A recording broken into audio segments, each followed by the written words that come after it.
سلام عرض میکنم خدمت شما. امیدوارم که حالتون خوب باشه. من محمد تام، آموزش امشب آموزش تکست انیمیشن حرفه‌ای هستش که پیشنمایشش هم دیدید.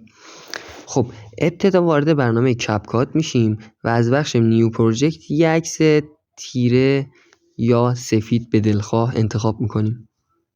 خب اینجا میایم از بخش تکست اد تکست رو میزنیم و حالا اون عبارت مورد نظرمون رو مینویسیم. به طور مثال من یه حرفی مینویسم که تقریبا طولانی باشه که اون آموزشی که میخوایم بدیم قشنگ در بیاره کارو.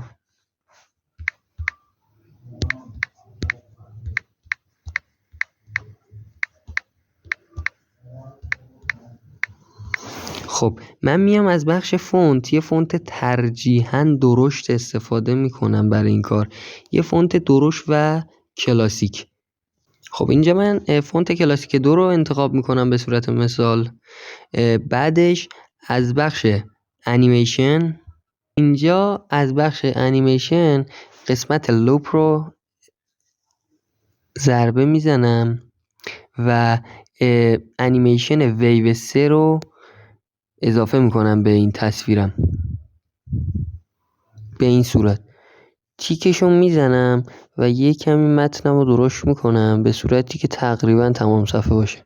خب اینجا میبینیم که تا اینجای کار درسته و خیلی هم عالی.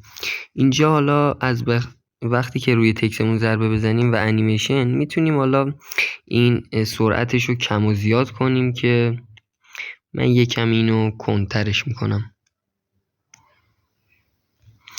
بعدش میام از بخش اکسپورت کد ریتش رو روی بالاترین درجه و همینطور فریم ریتش رو و رزولوشنش رو روی بالاترین درجه میذارم که کار خیلی قشنگ و طبیعی در بیاد و خروجی میگیرم. خب قسمت بعدی وارد برنامه پریکوئل میشید و وقتی که وارد برنامه شدید از قسمت گالری ویدیو مورد نظرتون رو وارد میکنید و از قسمت سرچ پایین علامت ذره بین عبارت SL رو سرچ میکنید و افکت مورد نظر رو اضافه میکنید. بعدش از قسمت نکست منتظر میشید که خروجی بگیره و کار نهایی و با کیفیت رو تحویل شما بده.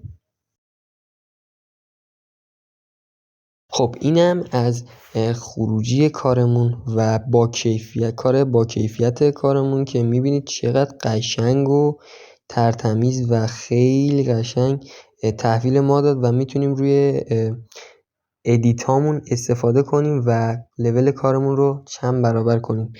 در کل این بوده از آموزش امشب. امیدوارم که خوشتون اومده باشه. تا آموزش بعدی، فعلا.